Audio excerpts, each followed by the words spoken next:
Bana, heka bado ni nzito kwenye hili, lakini kwa Zuchu kuna watu wengi wamemshauri vitu vingi ambavyo pengine nafikiri anatakiwa kuvifanyia kazi, kwa sababu imekuwa too much sasa hizi sherehe zake anazozifanya, anawachamba watu na vitu vingine, yani kama waambea vile, yani waambea wamevuliwa nguo, waambea wameumbuka. Kwa hiyo anachamba watu sana, anafanya show off sana na ndoa yake, lakini ni kitu ambacho pengine alikisubiria kwa muda mrefu na ana haki ya kuenjoy na vitu vingine kama hivyo, lakini hizo sherehe zake zisipituke mipaka, kwa sababu kama tunavyojua kuna husda, kuna nini.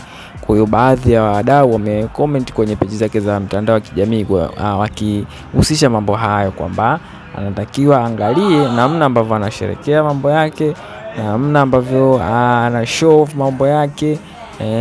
Watu wengi wanapata weakness zako kwenye masuala hayo ya show off. Kwa hiyo ajistiri, chunge ndoa yake vizuri, aendelee na shughuli zake za muziki kama kawaida, kama msanii ambaye ni mkubwa, ni nyota, ni nguli, naweza nikasema Bongo Flava katika wasanii wa kike. Unaweza kusema ni msanii ambaye ana influence kubwa na ana uwezo mkubwa sana wa kutunga na vitu vingine kama hivyo. Kwa hiyo aweze kumaintain kwenye game yake ya muziki, lakini hizi drama nyingine naona zifikie mwisho, kwa sababu ameshasherekea vya kutosha na vitu vingine kama hivyo. Kwa hiyo asiendelee kujibizana na watu, kwa sababu kama ni ndoa alipigania tayari ameshaipata. Kwa hiyo anabidi kwa sasa hivi focus kuilinda ndoa yake na vitu vingine kama hivyo.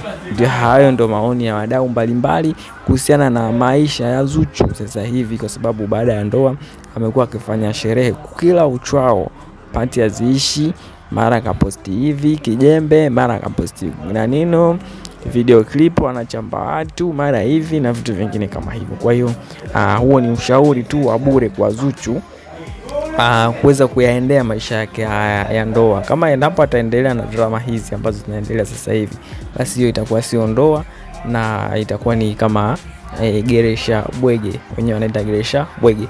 Una clip la kumshauri Zuchu wewe kama shabiki yake, kama mpenzi wa muziki na mshabiki wa mahusiano ya watu?